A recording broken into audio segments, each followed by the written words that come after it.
Hi everyone, welcome to the Highlights from Ukraine podcast, your daily audio summary of the latest news reported in the Ukrainian media. My name is Artem, and here is the news. For 751 days, Ukraine defends itself against the forces of the Russian invasion.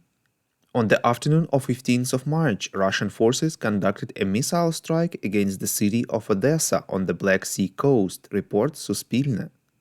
They used Iskander-M ballistic missiles launched from the territory of the occupied Crimea.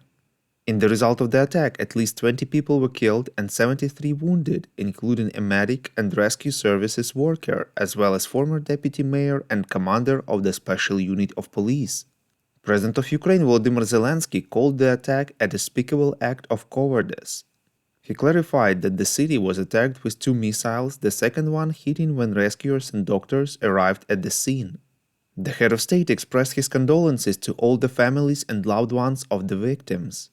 Quote, "Our defense forces will do everything to make Russian killers feel our just response," unquote, said Zelensky.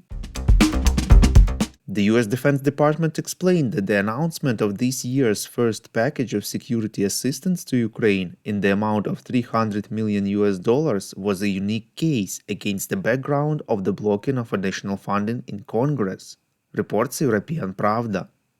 Pentagon spokesperson Sabrina Singh answered the question of whether other departments will find an opportunity to provide similar assistance to Ukraine after this money appeared in the Pentagon, due to savings in already concluded contracts to replace the weapons transferred to Kyiv.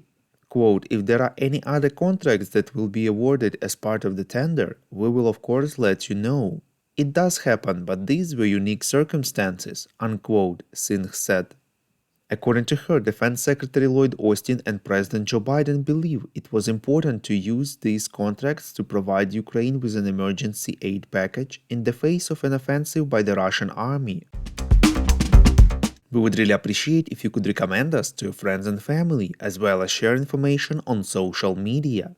This way more people would learn about the podcast and truth about Russia's invasion of Ukraine.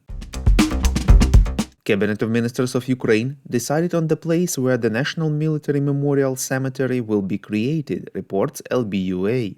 The cemetery will be created near the village Hatne, just outside the borders of Kyiv. Ukraine doesn't have a dedicated military cemetery, even though the need to create one had been discussed for many years. Yesterday, Ukraine was able to recover the bodies and remains of 100 fallen Ukrainian soldiers, reports Hromadske. They were returned to their homeland and following identification will be transferred to their families for proper burial. Thank you for listening to the Highlights from Ukraine podcast. We're a commercial initiative of just two people and we need your help to grow. Share information about the podcast, rate us in the app, subscribe to our Patreon. With your support, we are getting better. We call on you to demand from governments of your countries to impose the toughest sanctions possible on Russia and its citizens to stop their invasion of Ukraine.